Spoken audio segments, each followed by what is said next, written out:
Be careful getting with someone who has power or money. My wife and I occasionally do counseling, and one thing I've noticed is very prevalent is the amount of people who got with someone who was either in one of them boys clubs, like a fraternal organization, from college on up, or people who have money, right? Families with money.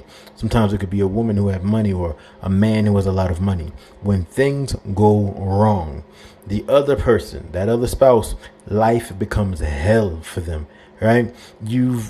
Some of you have been to court over things with children, etc. You don't know what it's like when you're battling someone who's in a group, an organization, I'll put it that way, right? Who can sway the judge, who can make sure he gets those children very easily, or someone who can ruin your name throughout the entire town, can pay people to do certain things to you. I see this stuff a lot. So it is very wise and prudent. If you're going to get with someone who has a lot more power and money than you, be careful. See them mad. I'll say this. Watch how they treat you before you have children, before you ever get married. Watch how they treat you before you watch how they act when you get mad. See if they get mad, right? Say something that might offend them a little bit and see how they act. These women I've seen who have talked to these guys who had money or status in the community, and things go sour, it is hell for them. It's terrible. They lose access to the children. You could be a good mother, right? But in the court system, you will not see your children like that anymore. I've seen it where these people have been jailed, male, female. I've seen them been put in jail, targeted. They become targeted people where different people will start following them around, slandering their name all the time. And if it's a guy, traditionally, when he's dealing with a more powerful woman, she'll be attached to a big family, and her father will come down, right, with the organizations that he's attached to. A lot of times will be some kind of Masonic organization or something along them lines.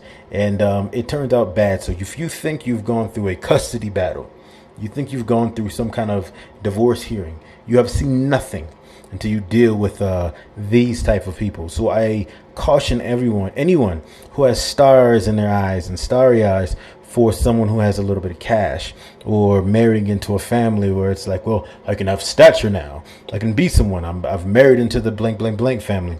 Well, be careful, because when that blank family turns against you, everything turns. It's horrible. Worse than you can imagine. If they get tired of you, that spouse may get tired of you. They may decide to replace you. Don't assume that everyone was raised the same way you were, or grew up in the same type of world that you did. Some people grew up in entirely different worlds, and the way they view things is entirely different, dang near demonic.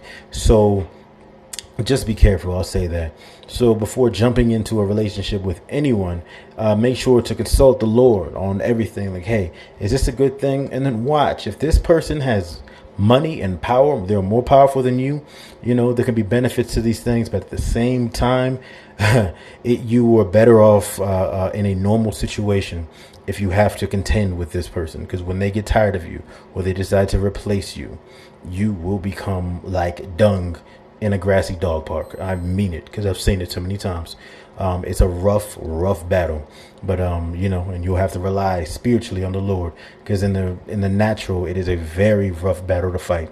But anyway, God bless you all. Have a wonderful day.